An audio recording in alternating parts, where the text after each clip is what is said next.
Watson, my dear fellow. Absolutely fantastic. Oh, what's happened? You look as if you'd seen a ghost. A ghost? Brandy, that's what I need, brandy. Brandy. Yeah. Oh, yeah. Who struck you? Well, you said it yourself. It was a ghost, without any previous warning at all. He hit me in the eye. Yeah, wait a minute. Yes, I think you better have another. Well, thank you. And now I'll begin again. Who struck you? Upon my words, Holmes, it was a ghost. The ghost.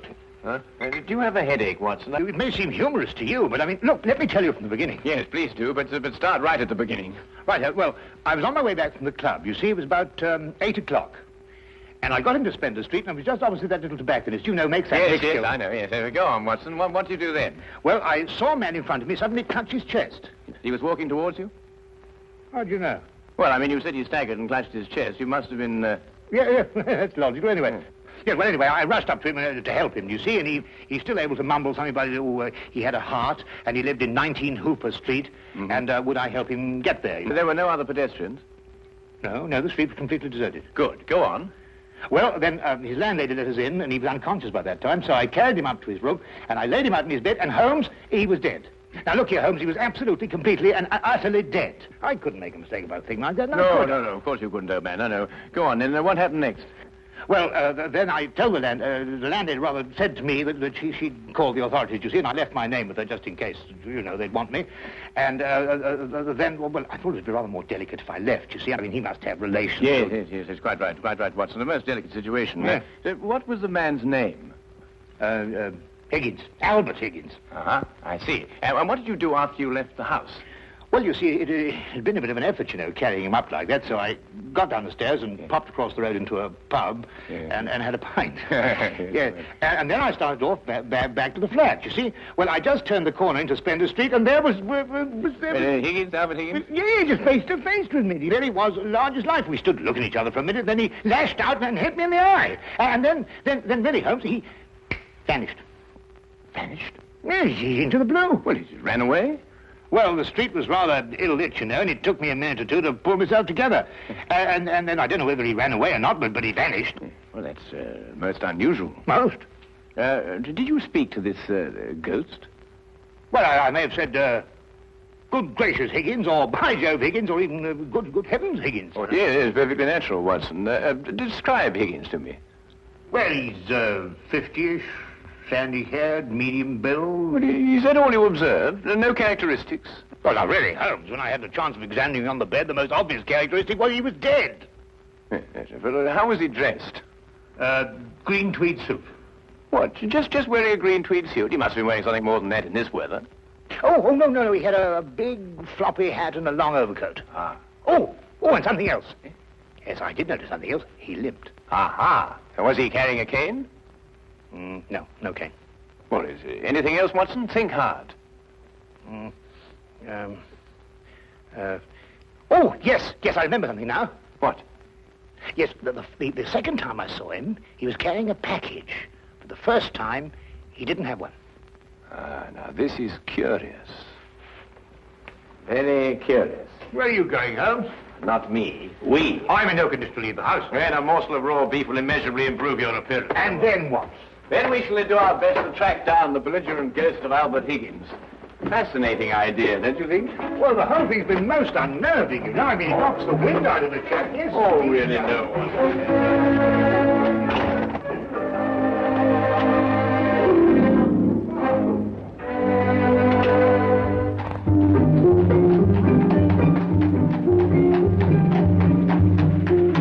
Also a rather flamboyant character by the wide, rakish brim. I see he was an artist, too. He hasn't painted very much recently. Notice the specks of paint underneath the brim here. And not house paint, but canvas oils. Here, what's this? How are you, Jensen? What are you doing in poor Albert's room? Oh, good evening, Mrs. Blake. You remember me, Dr. Watson?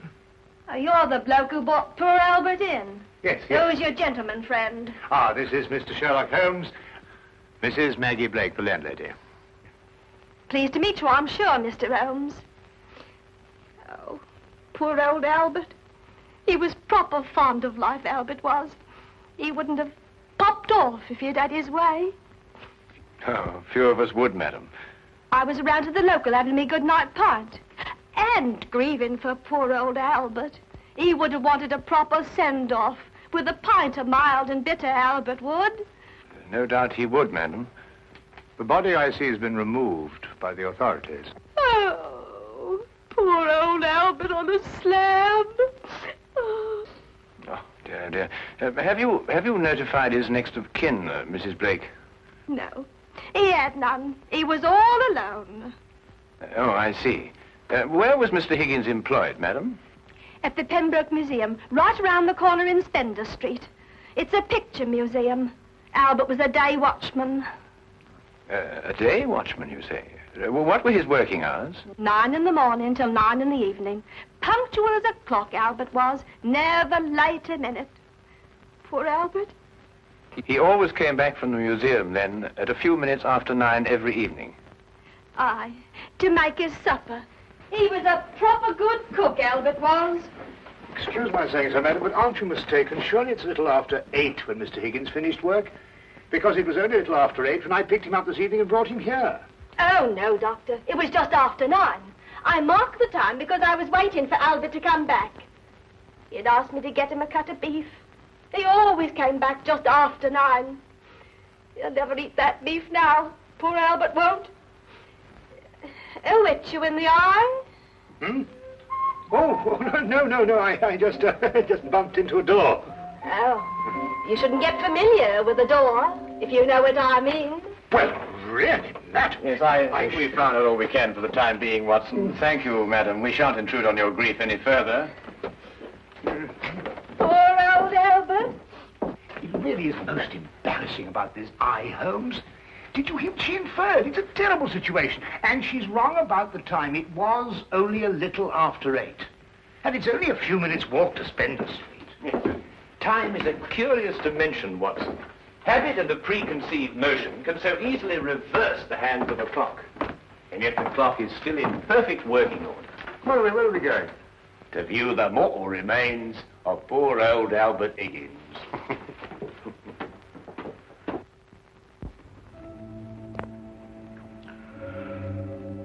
Well, there he is, Mr. Holmes. Nice and peaceful, like, eh? Poor chap. See anything, Holmes? Nothing that I haven't already deduced, except that I drew an erroneous conclusion from his hat. He has painted recently, but indoors with his hat off. There are still traces of paint, quite fresh under his fingernails. What does that mean? I haven't the faintest idea. Well, you gents aren't the only ones interested in this dearly departed. Inspector Lestrade of Scotland Yard's looked him over, too. Oh, indeed. Oh, he's still here if you'd like to talk to him. Well, that should be very informative for one or the other, or both of us. I can't understand it, Holmes. I'm absolutely sure this is the man who punched me. I'm positive. But also the one who had the heart attack? Yes, I'm sure of it. One and the same. Well, he's punched his last punch. Where he probably is, they're punching him. Full of holes with pitchforks. Yes, well, I think we've seen and heard enough. Would you like to take us to Inspector Lestrade now, please?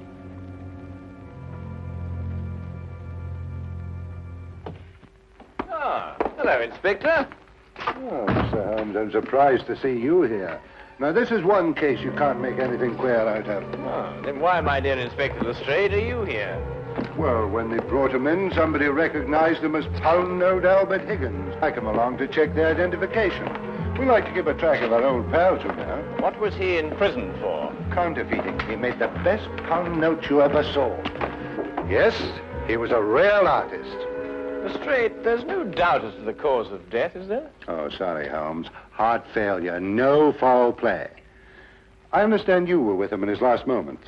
Yes, I was with him on the street when he had the attack, and I took him home. There's nothing you could do, I suppose. Nothing. He was dead before I had a chance to do anything. By the way, what time was he brought in? Oh, let me see now. It would be about, yes, here we are. 9:45. Higgins' landlady notified Constable Smithers at 9:30. Smithers had them remove the body in a matter of minutes. Inspector, are you sure it was 9:30 and not 8:30? No, 9:30 is right here in Smithers' report. Why? Oh, no, it's nothing at all. You're quite sure, Lestrade, there's nothing more to this than a simple case of natural causes? Ah, no, there's no mystery at all. No mystery, Mr. Holmes. What happened to your eye, Dr. Watson? Oh, I bumped into a door. A door? Oh, well, that's a new one anyway. Was it a pretty door? No, really, Lestrade. That's all right, Watson. I won't tell a soul. Well, really, this is insufferable, Holmes. Nobody believes me. Well, why did you tell them the truth? What, that I was punched by a ghost? Yes, I see what you mean. We may have to take on this case anyway, if only to protect your honor and reputation. Well, it's intolerable, Holmes. Absolutely intolerable.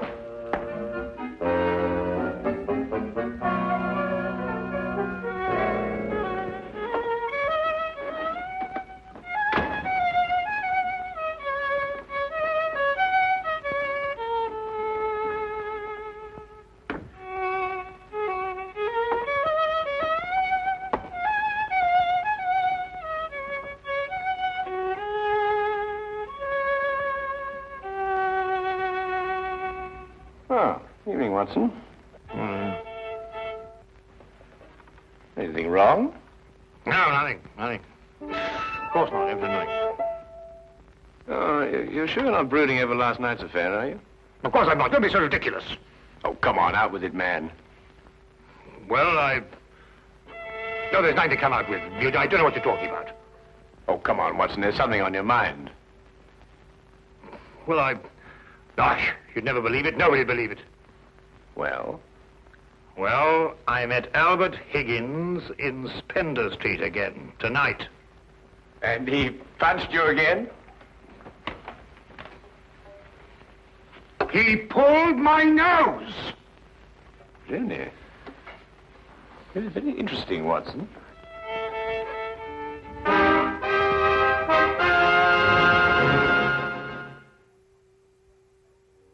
My dear Watson, calm yourself. Look here, Holmes, this whole Higgins affair's gone too far. First of all, last night and now tonight. Calm yourself, Watson, and relate. Everything hangs on this second encounter. Well, it occurred just as it had last night. I was on my way back from the club, and I'd reached Spender Street. It was a few minutes ago, as a matter of fact, just after 9 o'clock. I'd stayed rather later in the club than usual. There was a chap from Afghanistan. They was awfully interesting. Yes, Watson. Get on with your story.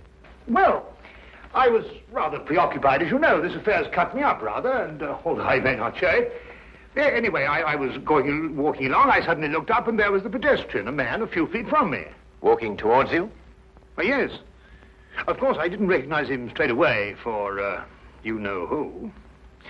Anyway, I sidestepped him past, and he sidestepped to let me pass, and then we sort of zigzagged about a bit, you know what it is on the street, and ended up by bumping into each other. Now, that's when you recognized Albert Higgins? But it was Higgins. I couldn't be mistaken. Good heavens, man, I know him like my own brother. Dressed as he was last night? Exactly. And what did he do then? Well, as I told you, then he put out his hand, and he... Well, yes, we'll go into that. And then he was gone, vanished. Capital, Watson, capital. Everything begins to fall into place. Now, there's one more question. Was he carrying a package? Well, yes, he was, just like last time. I say, Holmes, do you believe, What? Supernatural? Ghosts, do you mean? Sounds silly, I know, but, Higgins did die of a heart attack. There was no foul play. No foul play? Why, the whole affair reeks of foul play. I can tell you, Watson, I haven't been idle today. Do you know that the Pembroke Museum is showing a collection of paintings on loan from the Italian government, and that included amongst those paintings is Leonardo da Vinci's Moonlight Madonna? Well, I did read something about it in the paper. What's that got to do with Albert Higgins? Well, we must now pay a visit to the good inspector and inform him that if the ghost of Albert Higgins hadn't struck you in the eye... And pulled my nose. And pulled your nose, I would never have suspected the Moonlight Madonna would be stolen from the museum. What? Well, it's quite obvious, isn't it? Well, of course.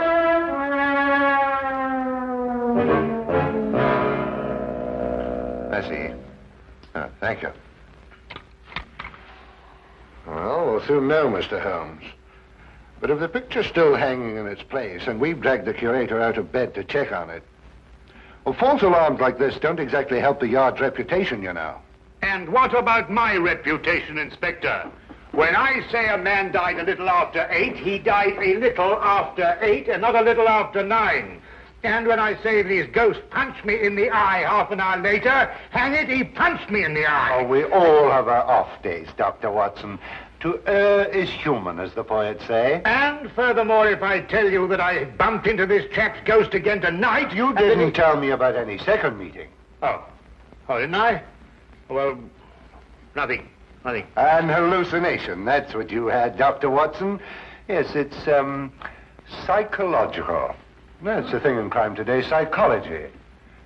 I've been studying it, you know. You astonish me, Inspector. Oh, we're not as backwards as you think, Holmes. No, we like to keep abreast of the times. Though I don't mind admitting I don't think the psychology's got much of a future. Oh, come in. Hawkins, you saw the curator? Oh, yes, sir. I called him, Mr. Bentham, as you instructed, sir. He was quite excited when I told him this picture called The Moonlight Madonna had been stolen. And so we rushed around the corner to the museum. And? Well, sir, the picture was there, hanging in its proper place. Good night, sir.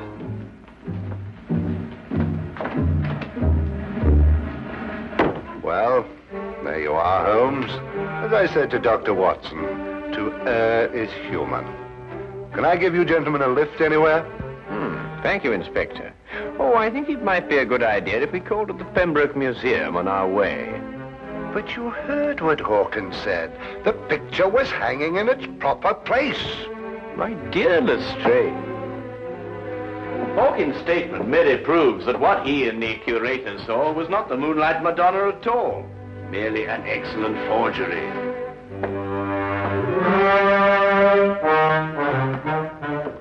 What's he talking about? Art, ghosts, my black eye, and psychology.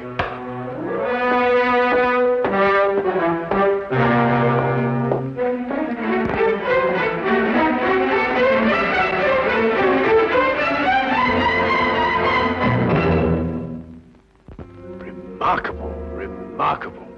Only a microscopic examination of the brushstroke shows it any different from Da Vinci's work. Of course, if you still have any doubts, a chemical analysis of the paint mixtures will prove them to be of modern manufacture. No. You've quite convinced me, Mr. Holmes. An analysis is necessary. Dear me, this is catastrophic. A rather delicate situation, eh? Delicate. The Italian government will hold the British government responsible. But the painting is an Italian national treasure. And the theft could easily affect the pending treaty between the two nations. Oh, Mr. Holmes, you must find the original before the Italians learn the painting's been stolen. The British government will hold me responsible.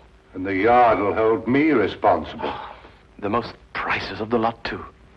Yes, naturally. Well, we know who stole the painting and substituted a forgery, Higgins. All we've got to do now is find out where he hid it. What time did you leave the museum, Mr. Benson? A few minutes before 9. Higgins was still on duty. You're quite sure it was Higgins? I'm certain, Mr. Holmes. I chatted with him for a few moments, and I couldn't have mistaken his voice. And the night watchman relieved him at 9. Well, you heard him say that, Mr. Holmes, and that he had a package with him when he left. The night watchman swears up hill and down dale it was Higgins, all right. Well, the matter seems to resolve itself very nicely, doesn't it? Dr. Watson was punched by Higgins a few minutes after 9. The night watchman saw him leave at 9, and you spoke to him a few minutes before 9. Look, Holmes, why don't you and Dr. Watson go home and have a good night's rest? From now on, it's nothing but plain, ordinary, simple police work. Nothing you could use a magnifying glass on. True. True, Inspector. Well, good evening, gentlemen. Yes, well, good night, gentlemen.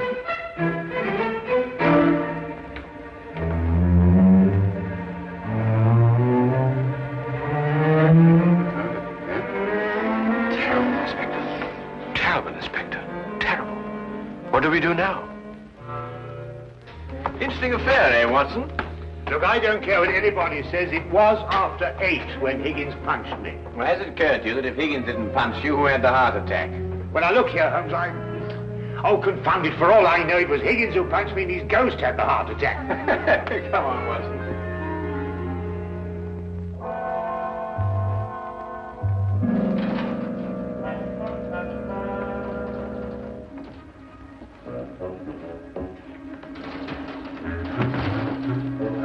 have the common decency to tell me what we're breaking into? Shh, whisper. Well, I am whispering. Oh, look here, we broke into the rear of the museum because if so, Holmes, really, I don't know what's going to happen to us.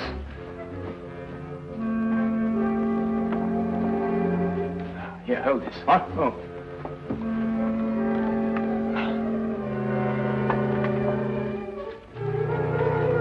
Holmes, this is sheer vandalism. Yes, well, then there must be a bit of a vandal in us all. Holmes, what are you doing? This is wanton destruction. I've never seen anything like this in my life. I forbid you to. I didn't know this side of your character, Holmes. I'm shocked. Ah, just as I thought. Look, Watson. Good heavens, the Moonlight Madonna. Yes, ingenious, isn't it? And yet, what could be simpler than to attach it to the back of an old rubber painting? How on earth did you work that out? Well, I just asked myself where I would hide a stolen canvas. Holmes, have you gone mad? No. We're just to wait events. I don't think we should have to wait very long. Holmes! Dr. Watson! What's the meaning of this? Watson, I believe you've already met Mr. Bentham in his capacity as curator of the Pembroke Museum. Allow me to present him to you now as the picture thief. Charmed, Dr. Watson. Oh, delighted. What is this? So you discovered my little hiding place, Mr. Holmes. I'm curious. How did you know it was I and not the late lamented Higgins? Yes, I believe Dr. Watson's story from the first. If Higgins died at a little after 8, it must have been someone else who struck him a little after 9. But it was Higgins who punched me home. No, Watson. It was a limp, a wide, floppy hat, and an exceedingly long overcoat that punched you. Seen in a dimly lit street. A psychological misidentification, as the good inspector would call it. The night watchman was also a victim of the same illusion. And what about the landlady? How much did you have to pay her to set back the time of death by an hour, Mr. Bentham? Oh, not much, Mr. Holmes. How did you know it was me? Dr. Watson and the night watchman both identified the 9 o'clock Higgins visually at a distance. Only you pretended to have spoken to him. This meant that either you were lying or Dr. Watson was punched in the eye by a ghost. I believe the simple explanation. You almost make me feel transparent, Mr. Holmes. To anyone who viewed the facts objectively, you were. It's a pity that one crime has to lead to another. Yes, and I think it's a great pity, Holmes, that you broke that vase. Oh, yes, but it's only an imitation. Nonsense, you can't tell me that sort of work like this is an imitation. Perhaps the pieces can be... Well done, Watson, well done. You know, Holmes, you didn't have to invite him here to catch us. You put us in rather an awkward position. Oh, my dear fellow, I have sublime confidence in your ability to extricate us from any predicament in which my rashness may place us. Might I suggest that you now fetch the good inspector? Yeah, here you are. Yeah. Excuse me. I say, Holmes, Bentham punched me in the eye. Who was it tweaked my nose? Well, my dear old chap, it was absolutely imperative that I make certain that the limp, the hat, and the coat were really capable of fooling you. You? Yes, I regret to say I not only tweaked your nose, but I also pulled your leg. Oh! Why,